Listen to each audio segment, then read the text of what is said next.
கிராம மிஷனரி இயக்கம் வழங்கும் கிராமிய நேரம் என்ற இந்த நிகழ்ச்சிக்கு உங்களை அன்புடன் வரவேற்கிறோம். கிராம மிஷனரி இயக்கம் கடந்த 27 ஆண்டுகளாக சிறுவர் மற்றும் வாலிபர் மத்தியில் ஊழியம் செய்து வருகிறது.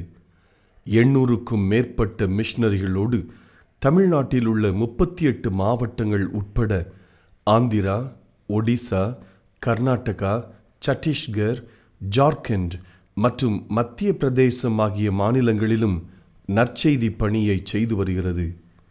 எமது இலக்கு 1,00,000 கிராமங்கள், 7,000 மிஷனரிகள், ஒவ்வொரு மாநிலத்திலும் 500 மிஷனரிகள்.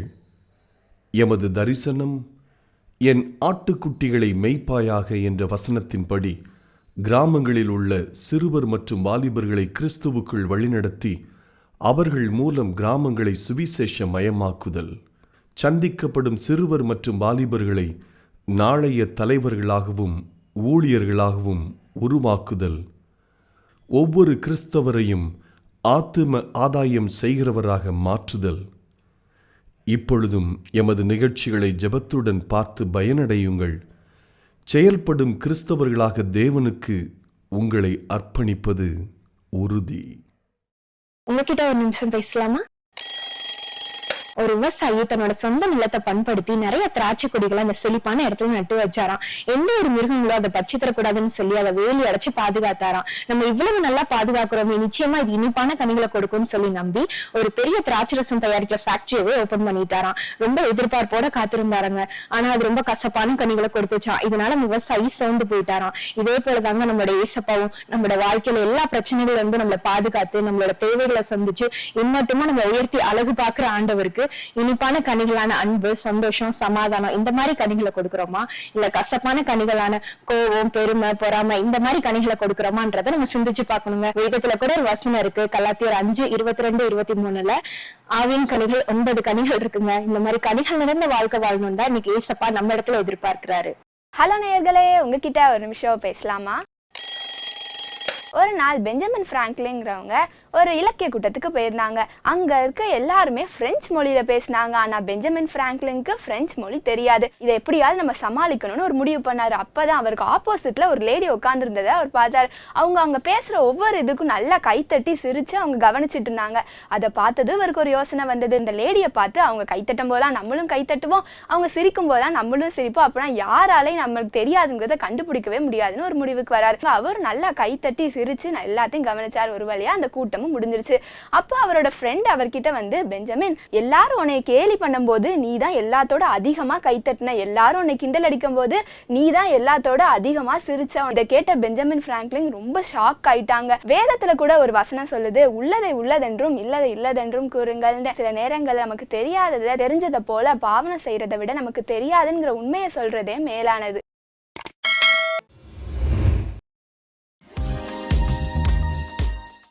ஆலோசனையில் நடவாமல், பாவிகளுடைய வழியில் இல்லாமல், பரியாசக்காரர் உட்காரம் இடத்தில் உட்காரமனும், கர்த்தருடைய வேதத்தில் பிரியமாய் இருந்து இரவும் பகலும் அவருடைய வேதத்தில் தியானமாய் இருக்கிற மனுஷன் பாக்கியவான்.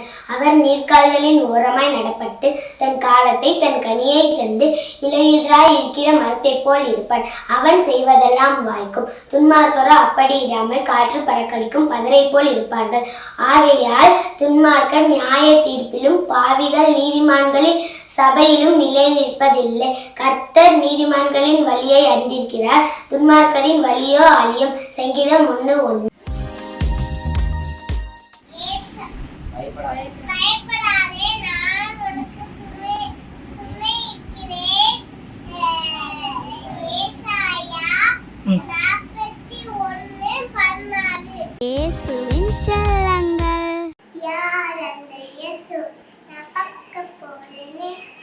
சண்டே ஸ்கூலுக்கு நான் போக போறேனே, இயேசு வர செல்ல புள்ளே நானே, முச்சலோக நான் போக போறேன்.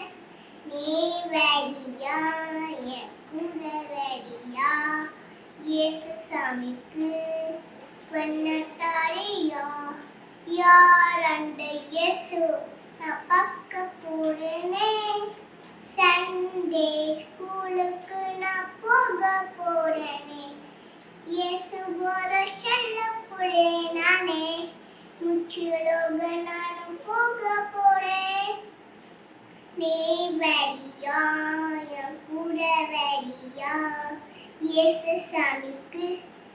வண்ணட்டாரியா இயேசுவின் செல்லங்கள். Praise the Lord. என் பேர் ஜூடா. இப்போ நான் ஒரு வசனம் சொல்ல போகிறேன். சங்கீதம் 1:1-2. துன்மார்க்கருடைய ஆலோசனையில் நடவாமலும் பாவிகளுடைய வழியில் நில்லாமலும் பரியாசக்காரர் உட்காரும் இடத்தில் உட்காராமலும் கர்த்தருடைய வேதத்தில் பிரியமாயிருந்து இரவும் பகலும் அவருடைய வேதத்தில் தியானமாயிருக்கிற மனுஷன் பாக்கியவான். ஆமென்.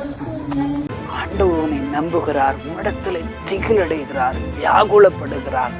ஆனால் நீங்களும் நானும் நித்திரை செய்கிறோமோ? இயேசு நல்லவர் என்பது சொல்வதற்கு எதற்கைய அழைப்பு?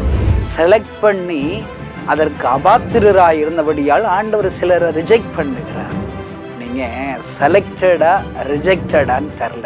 இயேசு கிறிஸ்துவின் இனி நாமத்தினாலே கிராம மிஷனரி இயக்க குடும்பத்தின் சார்பாக இந்த கிராமிய நேரம் என்ற நிகழ்ச்சிக்கு உங்களை அன்போடு கூட வரவேற்கிறோம். நீங்கள் நல்லா இருக்கிறீங்களா? எனக்காக நாங்கள் செய்து வருகிற ஊழியத்திற்காக நீங்கள் ஜெபிப்பீர்கள் என்று நான் கர்த்தருக்குள் நம்புகிறேன். அல்லேலூயா. கடவுள் இன்னும் உங்களை ஆசீர்வதிப்பராக.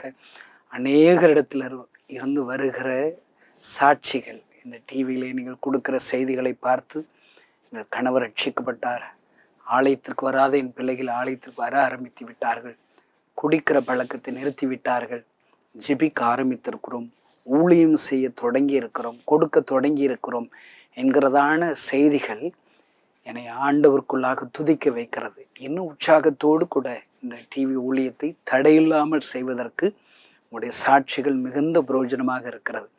இன்னும் உங்களுடைய ஜெபங்கள் அதிகமாக தேவை. நல்ல ஞாபகம் வச்சுக்கோங்க, நம்முடைய கண்களுக்கான ஒரு பெரிய ஒரு எழுப்புதலை நாம் காண வேண்டும் என்று நாம் ஜெபிக்க வேண்டும். எழுப்புதலை நாம் கண்கள் காண வேண்டும் என்ற வாஞ்சியோடு கூட நாம் ஜெபித்து பிரயாசப்பட வேண்டும். நான் செத்த பிறகு இல்லை நீங்கள் செத்த பிறகு எழுப்புதல் வரலாம், வந்தால் என்னங்க பிரயோஜனம்? நாம் இருக்கிற இந்த நாட்களே நம்முடைய கண்கள் எழுப்புதலை காணணும்னு சொல்லி நீங்கள் ஒவ்வொரு நாளும் கருத்தாய் நீங்கள் ஜெபிக்க வேண்டும். அல்லேலூயா. எங்களுடைய இந்த கிராம ஊழியத்திற்காக ஜெபிங்கள். கிராமப்புறங்களில் இருக்கிற சிறுபிள்ளைகளை சந்தித்து அந்த சிறுபிள்ளைகள் மூலியமாக அவருடைய பெற்றோர்களை சந்திக்க வேண்டும் என்று சொல்லி ஆண்டவர் கொடுத்த பெரிய திட்டத்தின்படி தான் இந்த ஊழியத்தை நாங்கள் செய்து வருகிறோம். மிஷனரியை தாங்குகிற மிஷனரி குடும்பங்கள் எழும்பும்படி ஜெபிங்கள். அல்லேலூயா. இந்த ஊழியத்திற்காக ஜெபிக்கிற ஜெபக்குழுக்கள் எழும்ப ஜெபியுங்கள். ஒருவேளை நீங்கள் என்னால் முழு நேர ஊழியத்துக்கு வர முடியல அப்படின்னு சொன்னீங்கன்னா உங்கள் பகுதிகளிலேயே எங்களுடைய ஊழிய பிரதிநிதியாக ஒருவேளை காணிக்கை கொடுக்கிற காணிக்கைகளை சேகரித்து எங்களுக்கு நீங்கள் அனுப்பலாம். இல்லாவிட்டால் 1 மணி நேர மிஷனரி என்று ஆண்டவர் ஒரு திட்டத்தை கொடுத்திருக்கிறார். உங்கள் பகுதிகளில் 1 மணி நேரம் மாத்திரம் மிஷனரி பணிகளை நீங்கள் செய்யலாம். இதை குறித்து இன்னும் அதிகமாக நீங்கள் அறிய விரும்பினால் 1 மணி நேரம் மிஷனரியாக நான் இருக்க விரும்புகிறேன் என்று சொல்வீர்களானால், நீங்கள் எங்களோடு கூட தொடர்பு கொள்வீர்களானால் அதற்கான எல்லா காரியங்களையும் உங்களுக்கு சொல்லிக் கொடுப்போம். முழு நேர ஊழியர்கள் தான் ஊழியர் செய்யணும்னு இல்லை. பைபிளில் முழு நேர ஊழியர், பகுதி நேர ஊழியர் 2 பிரிவே கிடையாது. ஏசப்பா யார் உள்ளத்துக்குள்ளெல்லாம் இருக்கிறாரோ அவங்க எல்லாம் ஊழியக்காரங்க தான், மிஸ்டரிகள் தான். அல்லேலூயா. இன்றைக்கு உங்களோடு கூட பேசும்படி ஆண்டவருடைய சமூகத்திலே நான் ஜெபித்த போது ஆண்டவர் மார்க்கு 14ஆம் அதிகாரத்தில் உள்ள ஒரு சம்பவத்தை உங்களோடு கூட பேசும்படி ஆண்டவர் எனக்கு சொல்லிக் கொடுத்தார். எல்லோருக்கும் தெரிந்த சம்பவம் தான். 32வது வசனத்திலிருந்து நீங்கள் வாசித்து பார்த்தீர்களானால், பின்பு கெத்செமனே எண்ணப்பட்ட இடத்திற்கு வந்தார்கள். அப்பொழுது அவர் தம்முடைய சீசர்களை நோக்கி, நான் ஜெபம் பண்ணும் அளவும் இங்கே உட்கார்ந்திருங்கள் என்று சொல்லி பேதுருவையும் யாக்கோவையும் யோவானையும் தம்மோடு கூட கூட்டி கொண்டு போய் திகிலடையவும் மிகவும் வியாகுலப்படவும் தொடங்கினார். பாருங்க, இந்த 3 பேர்களை ஆண்டவர் செலக்ட் பண்ணுகிறார்.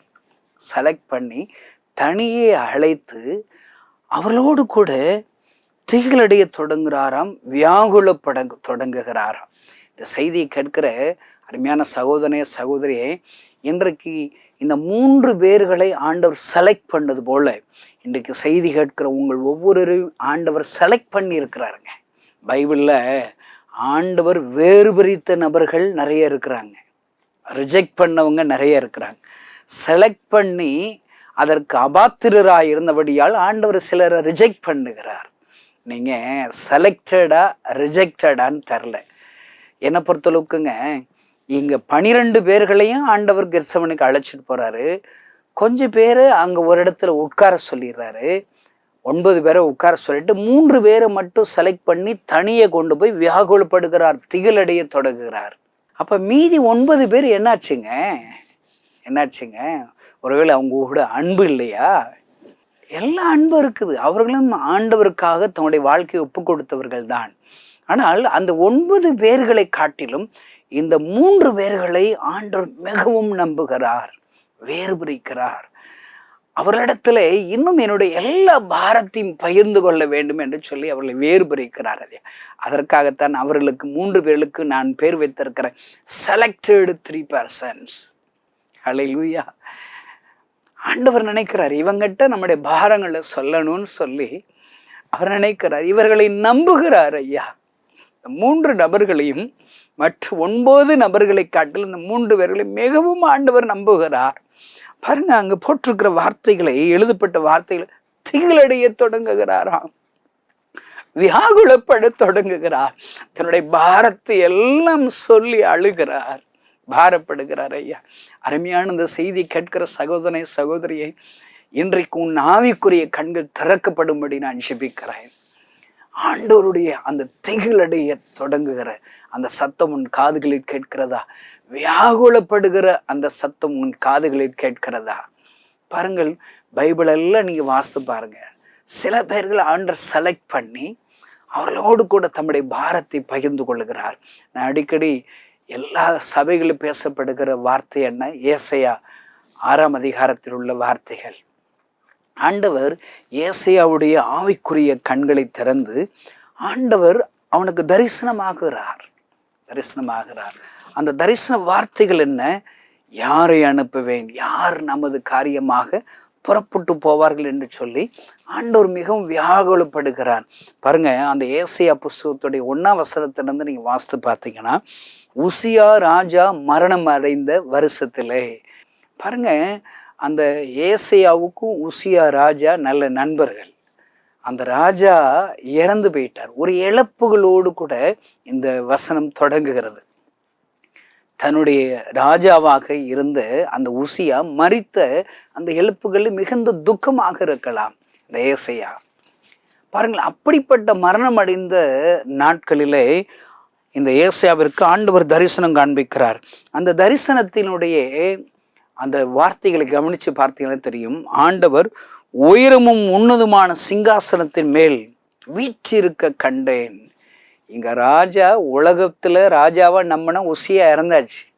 ஆனா ராஜாதி ராஜா, எல்லாவற்றுக்கும் உயர்ந்தவர் இங்க தரிசனம் காட்டுகிறார். எப்படி காமிக்கிறார்? உயரமும் உன்னதமான சிங்காசனத்தின் மேல் வீற்றிருக்கிறதை காண்கிறார். ஒருவேளை இந்த செய்தியை கேட்கிற நீங்க யாரோ ஒருவரை இழந்து போய் துக்கத்தோடு இந்த வார்த்தைகளை கேட்குறீங்களா? மனுஷர்களை இழந்துட்டேன், அன்பிற்குரியவர்களை இழந்துட்டேன் என்று துக்கத்தோடு இந்த வார்த்தைகளை கேட்கிறீர்களா? நீங்கள் இழந்த அந்த மனிதர்கள் அந்த இழப்புகளுக்கு ஏற்ற ஆறுதலையும் தேறுதலையும் உங்களுக்கு ஆண்டவர் தருவாராக. அப்படிப்பட்ட இழப்புகளோடு இருக்கிற இந்த ஏசாயாவிற்கு ஆண்டவர் மகிமையுள்ள ஆண்டவராக தரிசனம் கொடுக்கிறார். அல்லேலூயா. நீ இழந்த அந்த ராஜாவை குறித்து ஏன் கவலைப்படுற? நான் ராஜாதி ராஜாதவாக உன்னோடு கூட இருக்கிறேன் என்று ஆண்டவர் தரிசனம் கொடுக்கிறார். ஆமென். எப்பொழுதுமே ஒருவேளை நிறைய இழப்புகள், பணத்தை இழந்துட்டீங்களா? ஒருவேளை நிறைய சரீர சுகத்தை இழந்துட்டீங்களா? நிம்மதியை இழந்துட்டீங்களா? சமாதானத்தை இழந்துட்டீங்களா? இன்னைக்கு ஆண்டவர் உங்களோடு கூட பேசுகிற வார்த்தை என்ன தெரியுமா? இழப்புகளோடு இருக்கிற சகோதர சகோதரியே, இன்றைக்கு ஆண்டவர் உயரமும் உன்னதமான சிங்காசனத்தில் வீற்றிருக்கிறவர் உன்னோடு கூட பேசி கொண்டிருக்கிறார். உனக்கு அருகிலே உன் முன்பாக இருக்கிறார். அல்லேலூயா. அந்த தரிசனத்தின் வார்த்தைகளை கவனிச்சு பார்த்தா ரொம்ப சந்தோஷமா இருக்குதுங்க. பாருங்க, சேராபீன்கள் அவருக்கு மேலாக நின்றார்கள். அவர்களில் ஒவ்வொருவனுக்கும் அவ்வாறு சட்டைகள் இருந்தது. அவனவன் 2 சட்டைகளால் தன் முகத்தை மூடி, 2 சட்டைகளால் தன் கால்களை மூடி, 2 சட்டைகளால் பறந்து ஒருவரோடு ஒருவர் நோக்கி, சேனைகளின் கர்த்தர் பரிசுத்தர் பரிசுத்தர் என்கிற உன்னதமான தரிசனத்தை ஆண்டவர் ஏசாயாவிற்கு காண்பிக்கிறார்.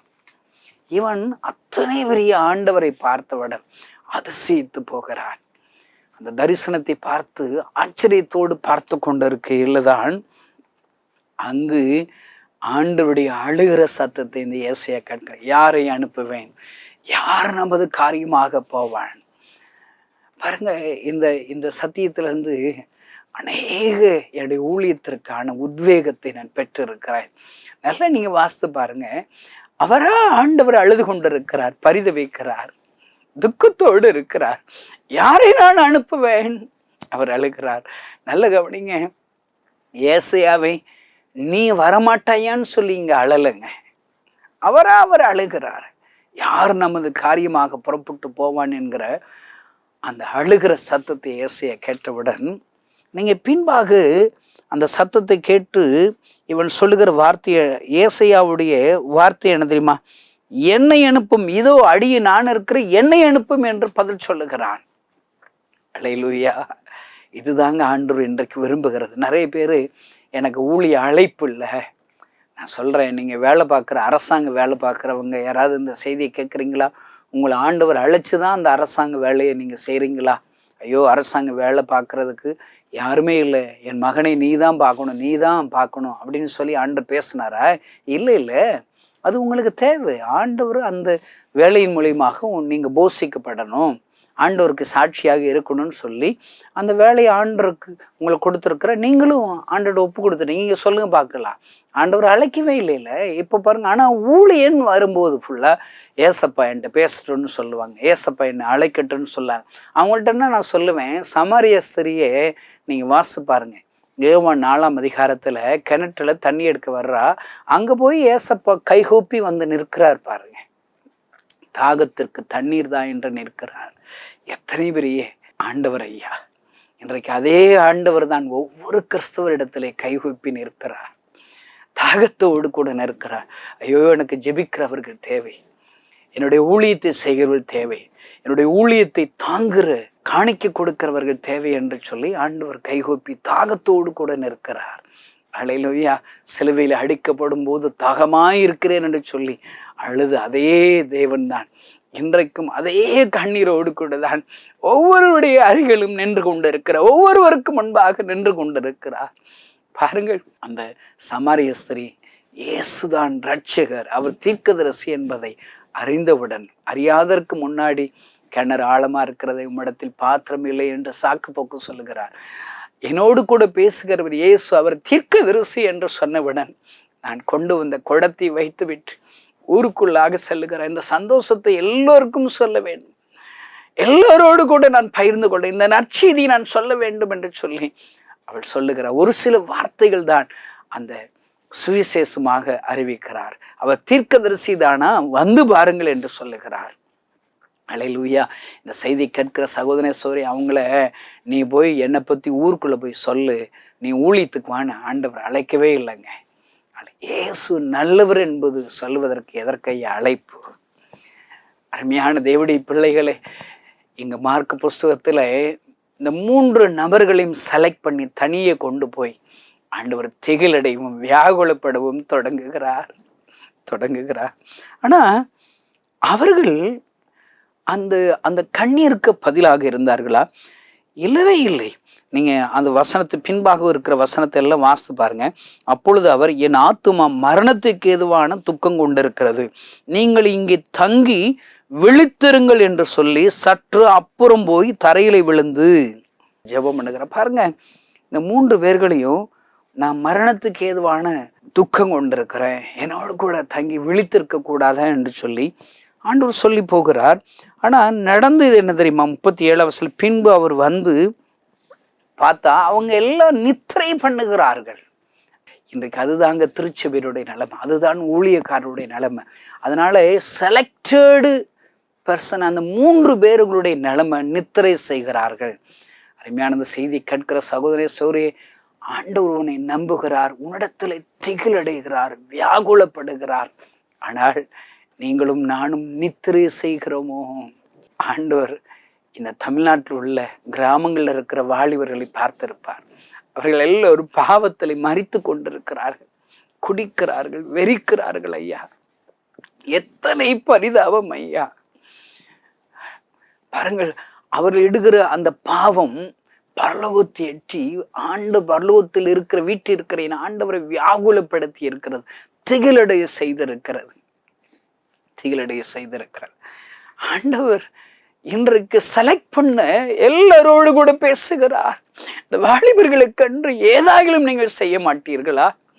பாருங்கள், இந்த வருட ஆரம்பத்திலே பாருங்கள், எங்களோடு கூட ஆண்டவர் பேசும்போது இந்த வாலிபர்களுக்கென்று தனியாக ஒரு மேகசின் நீ போட வேண்டிய யோசுவா எலும்பு என்ற மேகசினை வெளியிடுகிறோம். வாலிப பிள்ளைகளுக்கென்று தனியாக கண்மணியை கேள் என்று ஒரு மந்த்லி மேகசினை வெளியிடும்படி ஆண்டவர் சொல்லி இருக்கிறார். பாருங்க, இதையெல்லாம் ஆண்டவர் ஏன் பேசுகிறார்? இன்றைக்கு வாலிபர்களை குறித்து ஆண்டவர் துக்கம் கொண்டிருக்கிறார், பாரம் கொண்டிருக்கிறார், அவர் வியாகுலப்படுகிறார். ஐயா, இந்த செய்தி கேட்கிற சகோதர சகோதரி, உங்கள் வீட்டில் இருக்கிற வாலிப பிள்ளைகள் ரட்சிக்கப்பட்டிருக்கிறாங்களா? அவங்க நீங்கள் கிறிஸ்தவ அப்பா அம்மாவை இருக்கிறதுனால அவங்கள நல்ல சர்ச்சு கூட்டு போகிறீங்க, சண்டே கிளாஸில் சிறு பிள்ளைகளை விட்டுருப்பீங்க, அவங்க சர்ச்சில் வாலிபர்கள் அந்த கூட்டத்தில் தேவனுடைய வார்த்தை கேட்கணும்னு சொல்லி நீங்கள் பிரயாசப்பட்டிருப்பீங்க, நேரம் கொடுத்துருப்பீங்க, மெனக்கெட்டிருப்பீங்க. அவங்க எல்லாம் அந்த ஆண்டுடைய வார்த்தைகளை கேட்டு கேட்டு அவர்கள் ரட்சிக்கப்பட்டு நல்ல பிள்ளைகளாக வளருவார்கள். ஆனால் உங்கள் பிள்ளைகள் மாத்திரம் ரட்சிக்கப்பட்டால் போதுமா? உங்கள் பிள்ளை படிக்கிற காலேஜில் இல்லை ஸ்கூல்லையோ உங்கள் பிள்ளைகளுடைய பிள்ளைகள் ரட்சிக்கப்படலையே. நீ எவ்வளவுதான் திருச்சிகள் ஆண்டுடைய வார்த்தைகளை கேட்டு உங்கள் பிள்ளைகள் வளர்ந்தாலும் அந்த பிள்ளைகள் ரட்சிக்கப்படாத அநேக நண்பர்களோடு தானே வாழ்கிறாங்க. இப்போ அவர்களிடத்துல இருக்கிற கெட்ட பழக்க வழக்கங்கள் உங்கள் பிள்ளைகளை பற்றி கொள்ளாதா? பாருங்க, நம்ம எல்லோருங்க நம்ம பிள்ளைகளும் ரட்சிக்கப்படணுங்க. இதே போல ரட்சிக்கப்படாத கிராமத்தில் இருக்கிற பிள்ளைகள், புறஜாதி பள்ளி எல்லாரும் ரட்சிக்கப்படணும்னு சொல்லி நீங்களும் நானும் விரும்பணுங்க. அதுதான் என் ஆண்டவர் இயேசு கிறிஸ்துடைய இருதயம். ஐயா, அல்லேலூயா. என்னை பார்க்குறதுக்கு ஒரு பிரசங்கம் பண்ணி முடித்த நேரத்தில் ஜெபம் பண்ணுறதுக்கு ஒரு கப்பிள்ஸ் வந்தாங்க. நல்ல 2 பேரும் கைகோர்த்து தான் என்கிட்ட வந்தாங்க. ஆனால் அந்த பொண்ணு சொல்கிறா, பிரதர் இவனுக்காக ஜெபம் பண்ணுங்க, இவனுக்கு நல்ல மணப்பெண் கிடைக்கணும்னு சொல்லி ஜெபம் பண்ண சொல்கிறா. நான் கேட்டேன், அப்போ நீங்கள் 2 பேரும் அக்கா தம்பியா இல்லை தம்பி அக்காவா கேட்டால் அவங்க சொல்கிறாங்க, இல்லை நாங்கள் லிவிங் டுகெதரில் நாங்கள் வாழ்ந்துக்கிட்டு இருக்கிறோம். எனக்கு எங்கள் வீட்டில் மாப்பிள்ளை பார்க்குறாங்க, இவங்களுக்கு இவங்க வீட்டில் பொண்ணு பார்க்குறாங்க. இப்போ நாங்கள் சேலரி எல்லாம் கம்மியாக வாங்குறதுனால ஒரே ரூமில் ஷேர் பண்ணி ஒரே வீட்டில் இருக்கிறோம். நான் சொல்கிறேன், அவங்கள பார்த்து கேட்டேன், உங்களால் பரிசுத்தமாக ஒரே வீட்டில் இருக்க முடியுதா? சிரிக்கிறாங்க. அது எப்படி அங்கிள் முடியும்? டேக் இட் ஈஸிங்கிறா. ஐயா, நம் வாழ்கிற இந்த தமிழ்நாட்டில் எப்படிப்பட்ட பாவத்தை குற்றமனச்சி இல்லாமல் செய்கிறார்களே, ஜெபிக்க வருகிறார்களே. நாம் ஏதாயிலும் செய்ததானே ஆக வேண்டும். என் ஆண்டவர் பேதுரு யாக்கோபு யோவானை தழையை அழைத்து கொண்டு வியாகுலப்படுகிறாரே, திகிலடைகிறாரே. ஏதாயிலும் செய்ய வேண்டுமே, ஏதாயிலும் செய்ய வேண்டுமே. சோதோம் குமாரா அவர்கள் செய்த பாவம் பரலோகத்தை எட்டினதுனால் என் ஆண்டவருடைய கோபாக்கினு எழும்புகிறது. ஐயா, இன்றைக்கும் அப்படிப்பட்ட நிலைமைகள் தான். எங்கள் கிராமங்களில் சின்ன வாலிப பிள்ளைகள் 7ஆம் 8ஆம் படிக்கிற பிள்ளைகளை பார்க்கிறோம். அவர்கள் சொல்லுகிறார்கள், அண்ணே நாங்கள் வாரத்தில் ஒரு முறை நாங்கள் எல்லாம் ரூபா சேர்த்து வச்சு நாங்கள் குடிக்கிறோம் என்று சொல்லுகிறார். எத்தனை வேதனை ஐயா, எத்தனை விதமான வேதனைகள். என் ஆண்டவர் இப்படிப்பட்ட வாலிபர்கள் நினைத்து வியாகுலப்படுகிறார், திகிலடைகிறார். ஐயா, திகிலடைகிறார். பாருங்க, இந்த கிராம மிஸ்டர் இயக்கம் ஏன் ஆரம்பிக்கப்பட்டது உங்களுக்கு தெரியுமாங்க? இந்த கணேசன் ஆகி நான் ஒருவேளை கிறிஸ்தவன் அல்ல, எங்கள் அப்பா அம்மா கிறிஸ்தவங்க கிடையாது. இயேசு என்கிற பேரு கூட எங்கள் கிராமத்தில் யாரும் கேள்விப்பட்டதில்லை. இயேசு பற்றி யாராவது சொல்ல வந்தாங்கன்னா பெரிய ஒரு அருவாளை எடுத்து அவளை பயமுறுத்துவேன், அவளை உட்கார வைத்து வாக்குவாதம் செய்வேன், கிராமத்துடன் வெளியே போயிடணும், மதமாற்றம் வந்திருக்கிறா என்று சொல்லுவேன். அப்படிப்பட்ட துன்மார்க்கம். ஆனால் ஒரு நாள் டாக்டர் என்னை பரிசோதித்து விட்டு டாக்டர் சொன்னார், நீங்கள் 6 மாதத்தில் செத்து போய்வேன்னு சொன்னார். கட்டாயம் இறந்து போவோம் என்கிற நிலைமையில் இந்த கிறிஸ்தவர்கள் கும்பிட்ற சாமியை கும்பிடுவோன்னு சொல்லி சர்ச்சுக்கு போனேன். சும்மா அவங்க சர்ச்சில் பாட்டு படிக்கிறது எனக்கு தெரியாது, பண்ணுற பிரசங்கம் எனக்கு புரியாது, சும்மா வேடிக்கை பார்ப்பேன். ஜெபம் பண்ண சொல்லும்போது 1 நிமிஷம் நான் ஜெபம் பண்ணுவேன், அவ்வளோதான். 5 வாரம் சர்ச்சு போய் ஒரு 5 நிமிஷம் ஜெபம் பண்ணியிருப்பாங்க. 5 நிமிடத்தில் இயேசு கிறிஸ்து என் வாழ்க்கையை மாற்றினார், என் வியாதியை சுகப்படுத்தினார். டாக்டர் இடத்துல பரிசோதித்த போது வியாதி இருந்ததுக்கான அறிகுறி கூட இல்லை என்று சொல்லிவிட்டார். எத்தனை பெரிய சந்தோஷம் ஐயா. இயேசு எனக்கு அற்புதம் செய்தார். இந்த செய்தியை கேட்கிற சகோதரனே சுகரே, நீ யாராக இருந்தாலும் சரி, இந்த கணேசன் பிரசங்கிக்கிற இயேசு கிறிஸ்து இடத்துல ஒரு நிமிடம் உன் இருதயத்தை ஊற்றி ஜெபித்துப்பார். என் ஆண்டவர் உனக்கு இறங்குவார், உன் கண்ணீரை துடைப்பார். கொஞ்ச நாள்ல என் கண்ணீரை துடைச்ச ஆண்டவரை நான் மறுதலிச்சிட்டேன், சந்தேகப்பட்டேன். இயேசுதான் சுகமாக்குன என்ன நிச்சயம்னு சொல்லி மறுபடியும் நன்றி இல்லாதவனாக பாவம் செய்ய ஆரம்பிச்சேன். ஆனால் என் கிராமத்தில் ஒரு நாள் பாழடைந்த கட்டிடத்தில் தூங்கி எந்திரிச்சு வீட்டிற்கு போக வேண்டும் என்ற ஆயத்தத்தோடு இருந்தபோது பூட்டின அறைக்குள்ளாக ஒரு மனிதரை என் கண்கள் முன்பாக பார்த்தேன். அந்த மனிதர் அழுது கொண்டே இருக்கிறார். அழுகும்போது தன் பாரங்களை சொல்லி சொல்லி அழுகிறார். அவர் சொல்லுகிறார், நானே தேவன், என்னை தவிர வேறு தேவர்கள் இல்லை. நான் அந்த ஜனங்களுக்காக பரிதபிக்கிறேன். என்னால் படைக்கப்பட்ட என் ஜனங்கள் இவர்களை ஆசீர்வதிக்க விரும்புகிறேன், சந்தோஷம் தர விரும்புகிறேன், சமாதானம் தர விரும்புகிறேன், வியாதிகளை சுகமாக்கும்படி விரும்புகிறேன். ஆனால் யாருமே என்கிட்ட வரலை, என்னாலே இல்லாமல் எங்கோ போய் கொண்டிருக்கிறார்களே என்று சொல்லி ஒரு மனிதர் அழுது கொண்டே இருந்தார். அவர் அழுகிறதை பார்த்து என்ன அறியாமல் நான் அழ ஆரம்பிச்சிட்டேன். என் அழுகிற சத்தம் பக்கத்தில் உள்ள ஒரு அம்மாவை கேட்டு வந்து கதவை தட்டும் போதுதான் நான் அழுதுகிட்டு இருக்கேனே தெரியும். பார்த்தா அந்த மனுஷரை காணல. அவர் யாருன்னே தெரியாது. எந்த பஸ் ஸ்டாண்டு பஜார் கூட்டமாக இருக்கிற இடத்துல போனாலே அந்த அழுகிற சத்தம் என் காதில் கேட்கும்.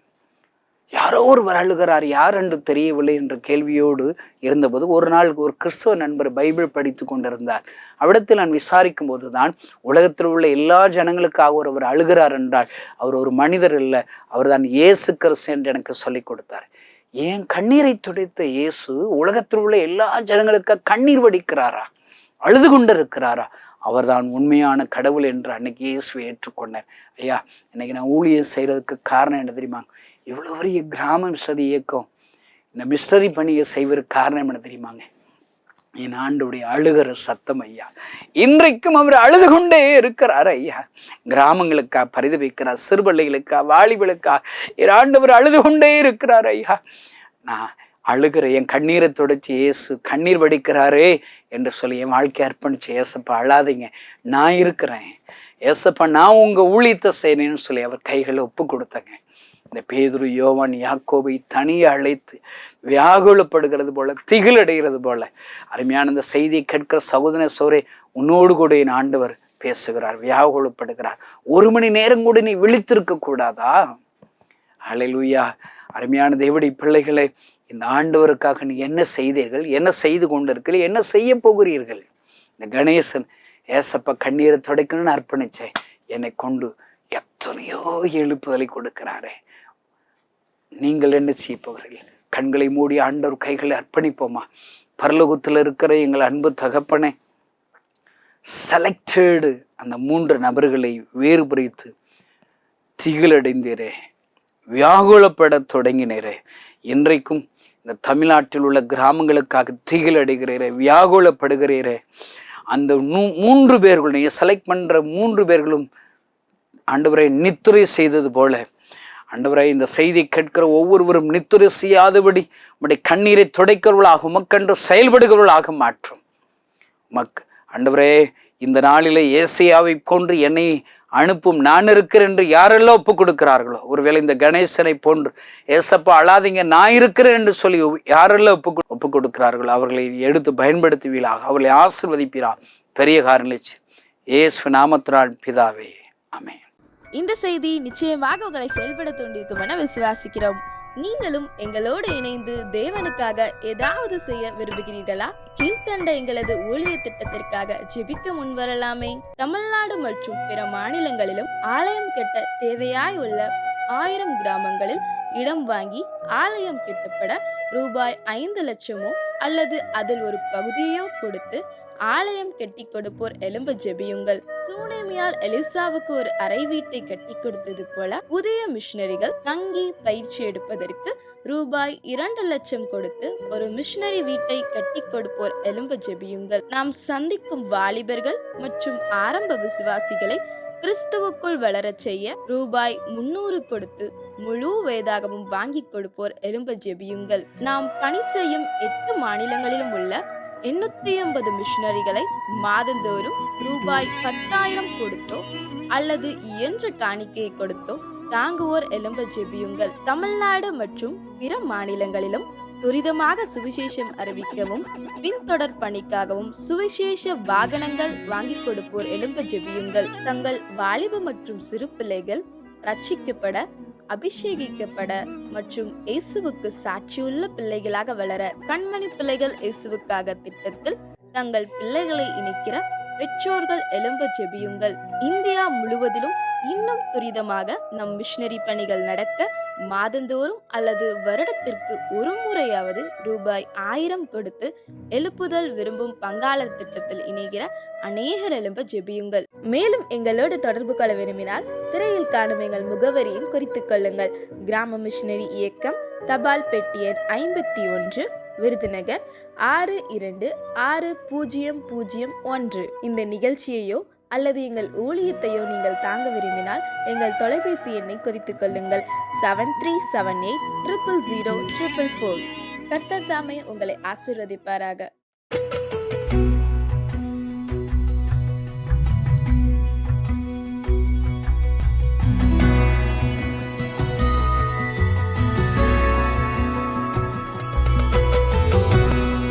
ஆண்டவராக இயேசு கிறிஸ்துவின் நாமத்தினாலே வாழ்த்துக்களை தெரிவித்துக் கொள்கிறேன். என்னோட பேர் பியூலா. விருதுநகர் மாவட்டத்துல ஒரு கிராமத்துல தான் பிறந்தேன். என்னோட பெற்றோருக்கு 2வது குமாரத்தியாக நான் பிறந்தேன். என்னோட பிறப்பில எல்லாரும் சந்தோஷப்பட்டாலும் ஒரு வருத்தம் இருந்துச்சு. அது என்னையும் கூட பாதிச்சது. என்ன அப்படின்னா, நான் பிறக்கும் போது எனக்கு வீசிங் ப்ராப்ளம் இருந்துச்சு. அப்ப ரொம்ப வருத்தப்பட்டாங்க. ஐயோ, பெண் பிள்ளையா வேற இருக்குதே, இதுக்கு இப்படிப்பட்ட ஒரு பலவீனம் இருந்துச்சுன்னா எப்படியோ அப்படின்னு சொல்லி எதிர்காலத்தை குறிச்சு நான் பிறந்த உடனே கவலைப்பட்டாங்க என்னோட பெற்றோர். அது மட்டும் இல்ல, நான் படுற கஷ்டத்தை பார்த்து ரொம்ப வேதனைப்படுவாங்க.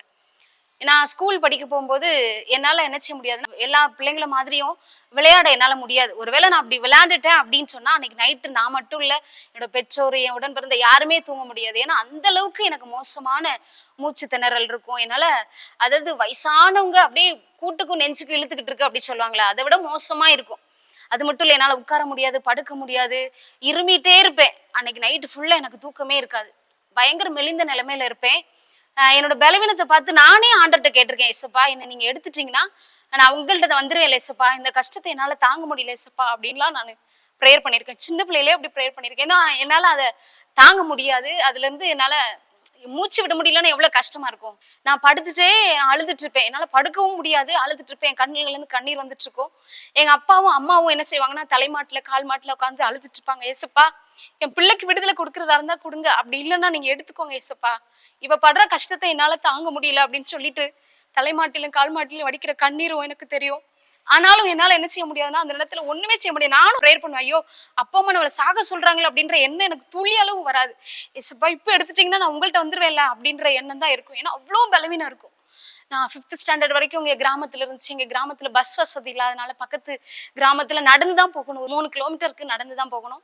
அங்க போய் 8th ஸ்டாண்டர்ட் வரைக்கும் நான் படிச்சேன். ஒருவேளை நான் லேட் ஆயிடுச்சு அப்படின்னு சைக்கிள்ல போலான்ட்டு போனேன் அப்படின்னா என்னால பாதி தூரம் தான் சைக்கிள் மிதிச்சு போக முடியும்.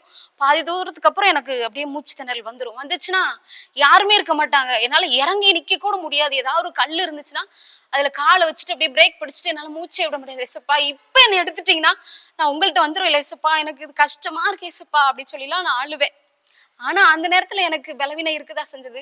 அதனால என்ன செய்ய முடியலன்னா, என்னால மேல் படிப்பை 9th 10th என்னால படிக்க முடியல. நான் படிக்கணும் அப்படின்னா இன்னும் 5 கிலோமீட்டர் நான் சைக்கிள் மிதிச்சு போகணும். படிக்கிற நாட்கள்ல பஸ் இல்லாததுனால என்னால அந்த படிப்பையும் படிக்க முடியல. அப்போ நான் வீட்டுலதான் இருப்பேன்.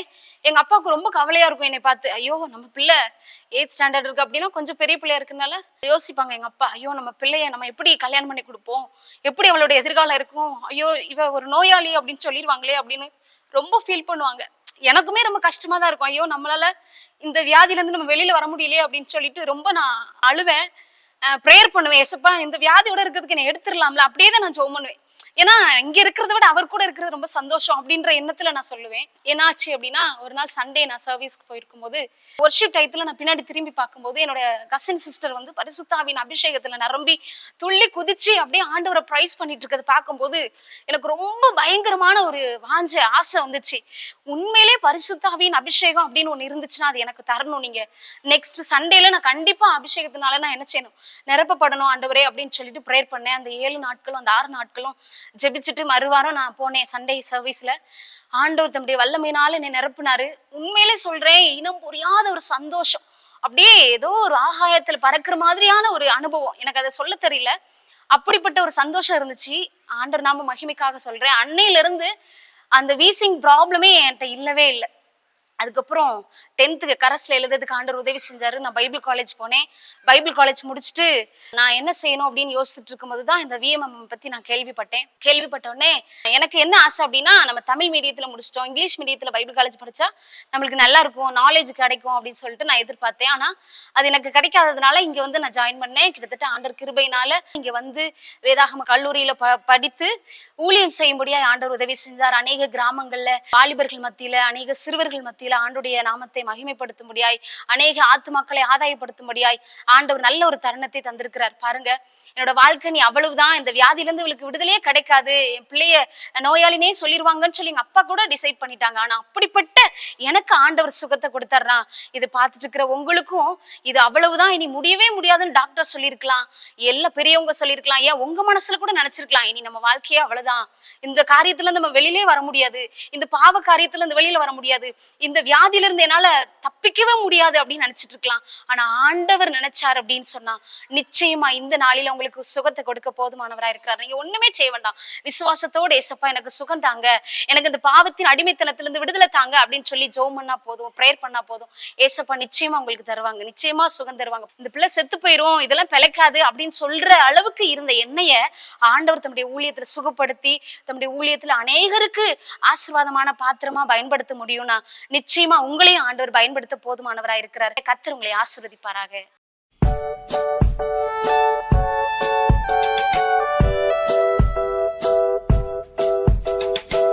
எல்லாரும் நல்லா இருக்கீங்களா?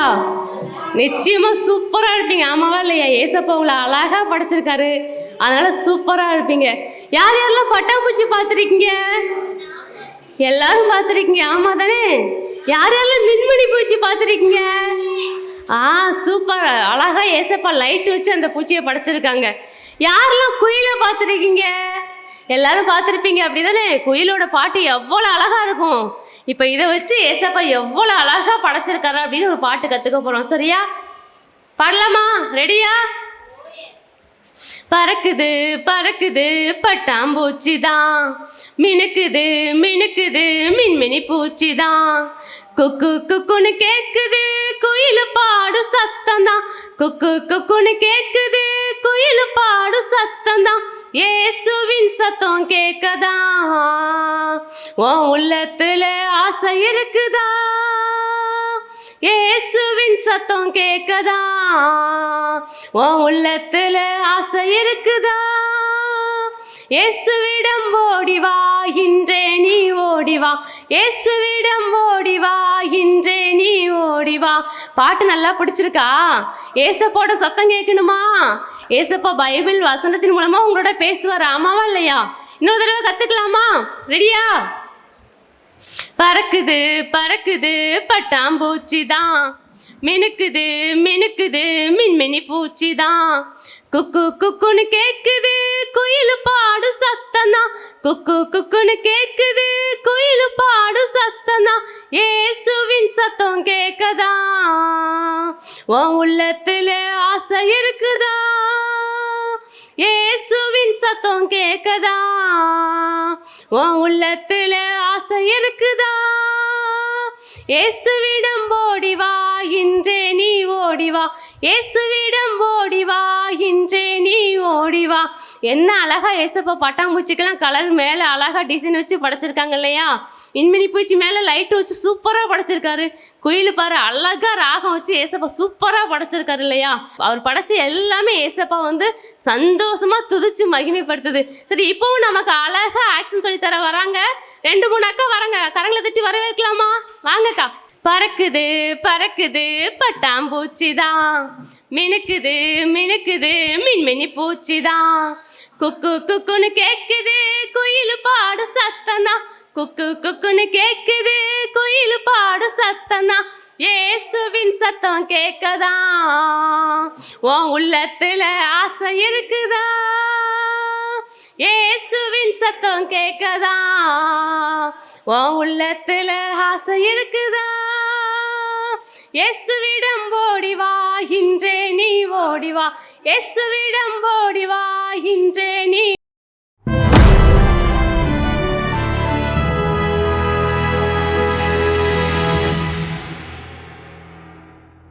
யாரோட ஐக்கியமா இருக்கிறோம்?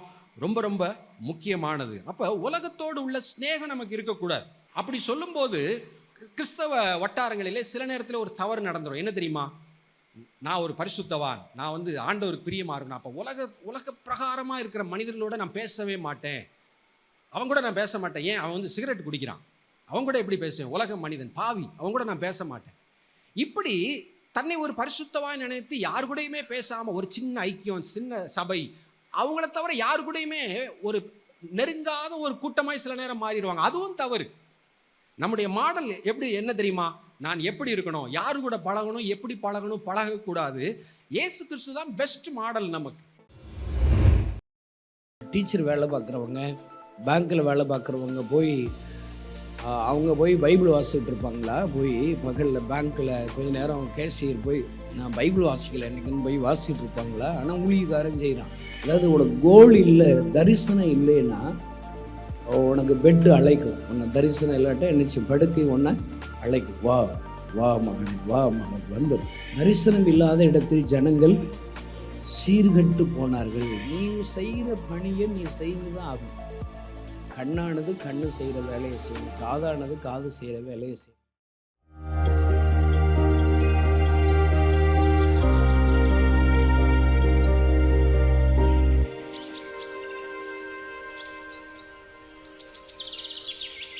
இப்போ நம்ம சரீரத்தின் அவயங்கள் இருக்குது. அவயங்களில் யூஸே இல்லாத அவயம் எது? இந்த அவயத்தால் பயனே இல்லை, இதை வேணால் வெட்டி எடுத்துட வேண்டியதான். இப்போ நம்ம இருக்க அந்த பெருவிரல் யூஸ் இல்லை, அது ரொம்ப சின்னதாக இருக்குது. எல்லா விரல் நல்லா இருக்குது, பெருவிரல் யூஸ் இல்லை. இந்த பெருவிரலை வெட்டி எடுத்துட்டோன்னா என்னாகும்? நீ கற்பனை பண்ணி பாரு, சாப்பிடும்போது என்ன செய்யணும்? அது அந்த விரல்லாட்ட நீ சோறையே சரியாக இருக்கும், எடுத்து இப்படி ஆமாம் வாயில் வைக்க வேண்டியதான். எல்லா காரியத்துலேயும் எல்லாமே முடி. இப்போ முடி இல்லாமல் ஒருத்தர்னா இருக்கிறாரு, முடிக்காக ஒரு 10 லட்ச ரூபா செலவழிச்சிருக்கிறார், ஆனாலும் ஒரு முடி வரல அவருக்கு.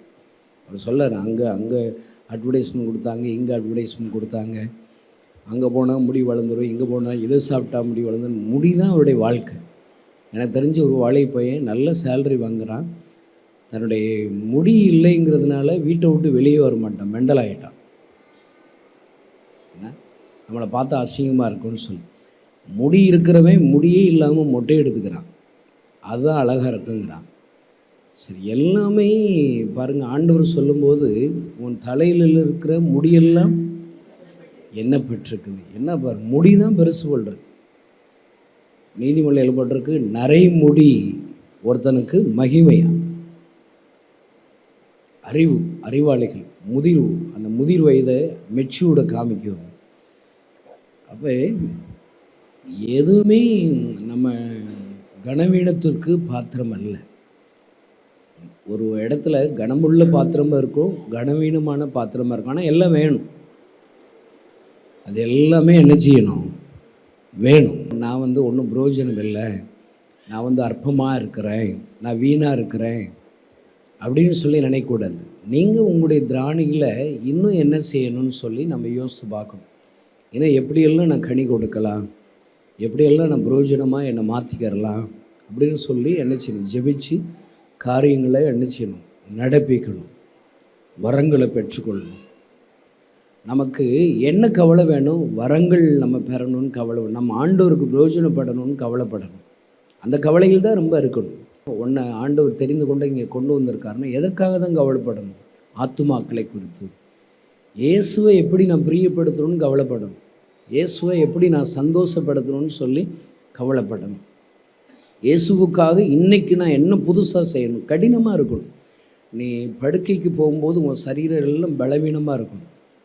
நீ போன அடுத்த நிமிஷத்தில் டக்குன்னு தூங்கிடணும். ஆனால் தூங்கணும்னு சும்மா முழிச்சிருக்கும் போதே படுத்து ரொம்ப நாள் ஆச்சுனா ஸ்பிரிச்சுவல் லைஃப்பில் தூங்கணும், தூக்கமே வராது. என்ன சொல்லி சும்மா அப்படி போய் தூங்கிட்டு கொஞ்ச நேரம் கண்ணை மூடினா தூக்கம் வந்துடும்னு சொல்லி அப்படின்னா தூங்கினதே இல்லை. சும்மா உட்காந்து பைபிள் வாசிச்சுட்டே இருக்கேன், ஜெபிச்சுட்டே இருப்பேன், திடீர்னு என்ன அறியாமல் அப்படி விழுவோம் பாருங்க. நம்ம தூக்கம் வந்துருச்சு, நம்மளை அறியாமல் அப்படி தான் தூங்கி பழக்கம் எனக்கு. என் பையன் பார்க்குறோம், ஜோ பார்க்குறோம், அவன் அப்படி தான் தூங்குறான். அவன் அப்படியே உட்காந்துட்டு இருக்கும்போதே அப்படியே அசருவான், அப்படியே சாமி ஆடுவான், அப்படியே மெதுவாக அப்படி போய் மல்லாத்திரன்னா அவன் தூங்கிடுவான். அதுதான் இயற்கை. நீ தூக்க வரலாண்டாலும் பகலில் சும்மா போய் படுத்திருக்கிறான், அது ஆண்டவரை துக்கப்படுத்துவதற்கு சமானம். ஆண்டவர் அதில் பிரியமாக இருக்க மாட்டான். அவங்களுக்கெல்லாம் பேர் பைபிளில் என்ன போட்டிருக்குன்னா சோம்பேறிகள் அப்படி போட்டிருக்கு. இன்னும் கொஞ்சம் கையை முடக்கிக்கிடுவோம், இன்னும் கொஞ்சம் தூங்கட்டும். அதாவது உனக்கு கோல் இல்லை, தரிசனம் இல்லைன்னா உனக்கு பெட்டு அழைக்கும். உன்னை தரிசனம் இல்லாட்டா என்னச்சு படுக்கை ஒன்றை அழைக்கும், வா வா மகனே, வா மகன் வந்துடு, உனக்கு ரொம்ப ஹெல்த் வீக்காக சும்மா படு. கோல் இருக்கணும். இன்றைக்கி என்ன செய்ய போகிறோம், இலக்கு இருக்கணும். இன்றைக்குள்ள இலக்குகளை நீ என்ன செய்யணும், அச்சீவ் பண்ணணும், அடையணும். தரிசனம் இல்லாத இடத்தில் ஜனங்கள் சீர்கட்டு போனார்கள். இன்றைக்கி உள்ள அந்த தரிசனம், இன்றைக்கி நான் என்ன செய்ய போகிறேன், உன்ட ரெக்கார்ட்ஸ் இருக்கணும், பிளானிங் இருக்கணும். இன்றைக்கி நான் என்ன செய்யணும், வரிசையை எழுதியிருக்கணும். இன்றைக்கி இந்த காரியத்துக்காக ஒரு அரை மணி நேரம் 4 பேர் சேர்ந்து ஜெபிக்கணும். எல்லா காரியங்கள்லேயும் நீ திட்டமிடணும். பகலில் என்ன செஞ்சிடக்கூடாது, பைபிள் வாசிக்கக்கூடாது, உனக்காக தனி ஜெபம் பண்ணுறேன்னு பண்ணக்கூடாது. பகலில் ஆத்துமாக்களுக்காக ஜெபிக்கணும்.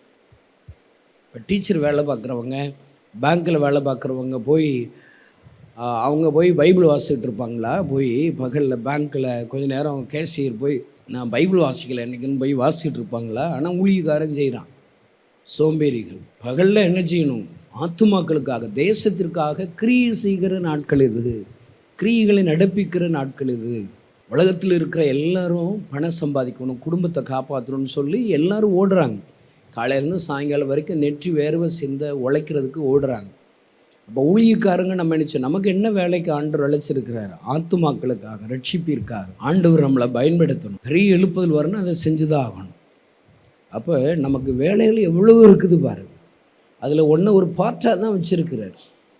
நீ செய்கிற பணியை நீ செய்து தான் ஆகணும்.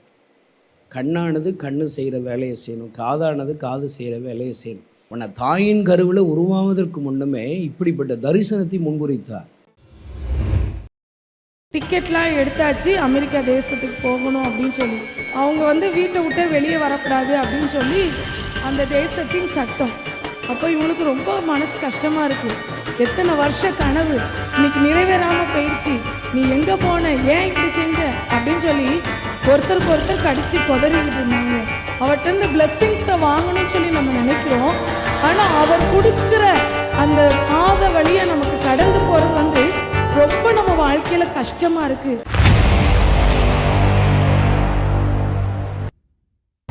ஒரு தம்பதியினர் இருந்தாங்க. அவங்க ஸ்காட்லாந்து தேசத்தில் வாழ்ந்துட்டு இருந்தாங்க. அவங்க பேர் என்ன அப்படின்னு சொன்னால் மிஸ்டர் அண்ட் மிஸ்ஸஸ் கிளார்க். அவங்களுக்கு 9 பிள்ளைங்க. அவங்க பல வருஷங்களாக ஸ்காட்லாந்து தேசத்தில் வாழ்ந்துட்டு இருந்தாங்க. பிள்ளைங்கள்லாம் கொஞ்சம் பெருசான உடனே அவங்களுக்குள்ள என்ன வந்துச்சு அப்படின்னு சொன்னால், நம்ம அமெரிக்கா தேசத்தில் போய் செட்டில் ஆயிடணும் அப்படின்னு சொல்லி. அப்போ பல வருஷங்களாக அந்த அமெரிக்கா தேசத்துக்கு போகிறதுக்கு வேண்டிய எல்லா பணத்தையும் சேகரித்து அந்த 9 + 2 பேர் 11 பேருக்கு டிக்கெட்லாம் எடுத்தாச்சு, அமெரிக்கா தேசத்துக்கு போகணும் அப்படின்னு சொல்லி. அந்த நாள் ஆயத்தப்பட்டு எதிர்பார்ப்போடு காத்திருக்கிறாங்க. அப்படி காத்திருக்கிற அந்த நேரத்தில் அவங்க கிளம்புறதுக்கு 1 வாரத்துக்கு முன்னாடி அவங்க குடும்பத்தில் இருக்கிற ஒரு பையனுக்கு நாய் கடிச்சிருச்சு. அப்போ அங்கே ஸ்காட்லாந்து தேசத்தில் நாய் கடிச்சிருச்சு அப்படின்னு சொன்னால் அந்த முழு குடும்பத்தையும் தனிமைப்படுத்தி வச்சுருவாங்களாம். அவங்க வீட்டை விட்டு வெளியே வரக்கூடாது அப்படின்னு சொல்லி அந்த தேசத்தின் சட்டம். அப்போ இவங்களுக்கு ரொம்ப மனசு கஷ்டமாக இருக்குது. என்ன நம்ம எவ்வளோ தூரம் நம்ம ஜெபிச்சு எவ்வளோ பிரயாசப்பட்டு நம்ம எல்லாரும் போய் அமெரிக்கா தேசத்தில் செட்டில் ஆயிடணும் அப்படின்னு சொல்லி இவ்வளோ ஆயத்தப்பட்டு இவ்வளோ காரியங்களை நம்ம ஏற்படுத்தினோமே, ஆனால் போக முடியாதபடி இப்படி கடைசி நேரத்தில் இந்த பையனுக்கு நாய் கடிச்சிருச்சு அப்படின்னு சொல்லி அப்பா தன்னுடைய மனைவியை திட்ட, அவங்க 2 பேருமா சேர்ந்து அந்த நாய் கடி வாங்கின அந்த பையனை திட்ட, ஒன்னால தான் இப்படி ஆகிப்போச்சு, எத்தனை வருஷ கனவு இன்னைக்கு நிறைவேறாமல் போயிடுச்சு, நீ எங்கே போன, ஏன் இப்படி செஞ்ச அப்படின்னு சொல்லி ஒருத்தருக்கு ஒருத்தர் கடிச்சு கொதறிக்கிட்டு இருந்தாங்க.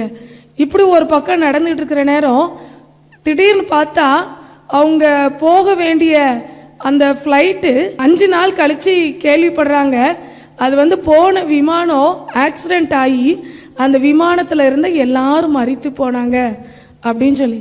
அப்போ தான் அவங்களுக்கு யோசனை வந்துச்சு, நம்ம இந்த விமானத்தில் போனோம் அப்படின்னு சொன்னால் நிச்சயமாக நம்ம 11 பேரும் அந்த இடத்துல என்ன செஞ்சுருப்போம், இறந்து போயிருப்போம். அதிலிருந்து ஆண்டவன் நம்மளை காப்பாற்றணும் அப்படிங்கிறக்காக இந்த காரியத்தை என் வாழ்க்கையில் அனுமதிச்சிருக்கிறாங்க அப்படின்னு சொல்லி ஆண்டவர் அவங்களுக்கு உணர்த்தினாங்களாம். இன்றைக்கி நம்முடைய வாழ்க்கையிலையோ நிறைய ஆண்டவர்கிட்ட நம்ம ஆசீர்வாதத்தை பெற்றுக்கொள்ளணும், அற்புதங்களை பெற்றுக்கொள்ளணும் அப்படின்னு சொல்லி நம்ம நினைக்கிறோம். அவர்கிட்ட இந்த பிளெஸ்ஸிங்ஸை வாங்கணும்னு சொல்லி நம்ம நினைக்கிறோம். ஆனால் அவர் கொடுக்குற அந்த பாதை வழியாக நமக்கு கடந்து போகிறது ரொம்ப நம்ம வாழ்க்கையில் கஷ்டமாக இருக்குது. ஐயோ இது எனக்கு பேர்டனாக இருக்கே, இது என்னால் தாங்கிக் கொள்ள முடியாத ஒரு பாரமாக இருக்கே அப்படின்னு சொல்லி நம்ம நினைக்கிறோம். ஆனால் ஆண்டவர் நமக்கு வைத்திருக்கிற பிளெஸ்ஸிங்கை நம்ம சுதந்திரிக்கணும் அப்படின்னு சொன்னால் அவர் நமக்கு வைத்திருக்கிற அந்த பேர்டனை நம்ம சுமந்து தான் அந்த பிளெஸ்ஸிங்கை நம்ம பெற்றுக்கொள்ளணும். நம்ம வாழ்க்கையில் ஆண்டவர் அனுமதிக்கிற எல்லா காரியமும் நிச்சயமாகவே நன்மைக்கு எதுவாகவே நடக்கும் அப்படிங்கிறதுல எந்த சந்தேகமும் இல்லை. தேவனுக்கு பிரியமான ஆமீன் வில்லேஜ் டிவி நேயர்களே, தேவனுக்காக நான் ஏதாவது செய்ய வேண்டும் என்று வாஞ்சியோடு இருக்கிறவர்களே, தேவன் என்னை பயன்படுத்தும் காலம் எப்போது என்று ஏங்கிக் கொண்டிருக்கிறவர்களே, இந்த வாய்ப்பு உங்களுக்கானது. நீங்கள் நன்கு எழுதும் தாளந்து பெற்றவர்களா?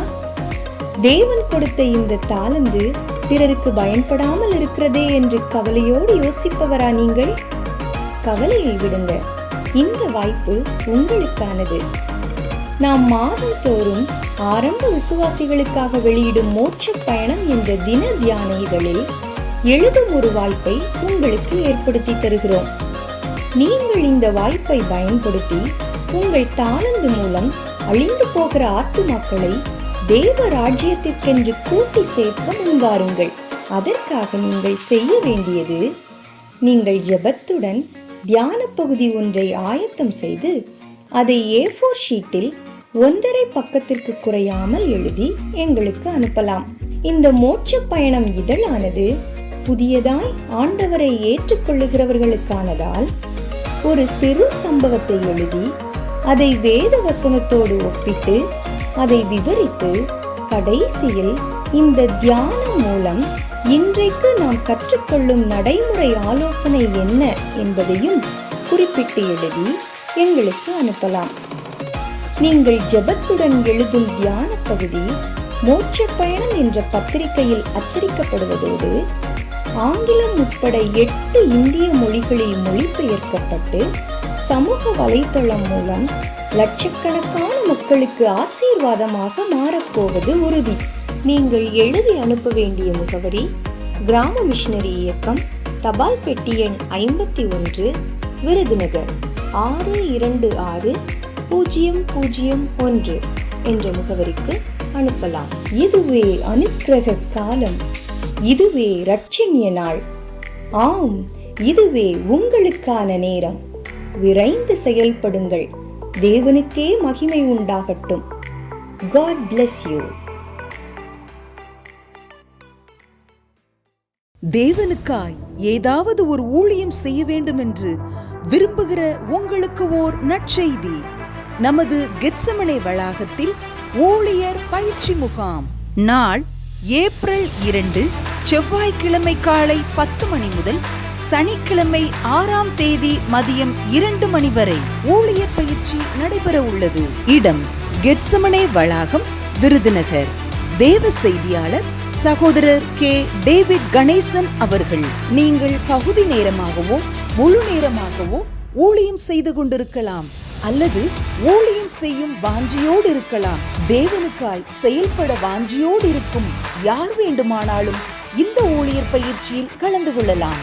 மேலும் விவரங்களை அறிய 9944802550 வாருங்கள். நாம் எல்லோரும் இணைந்து தேவனுடைய ராஜ்யத்தை கட்ட நம்மால் இயன்றதை செய்வோம்.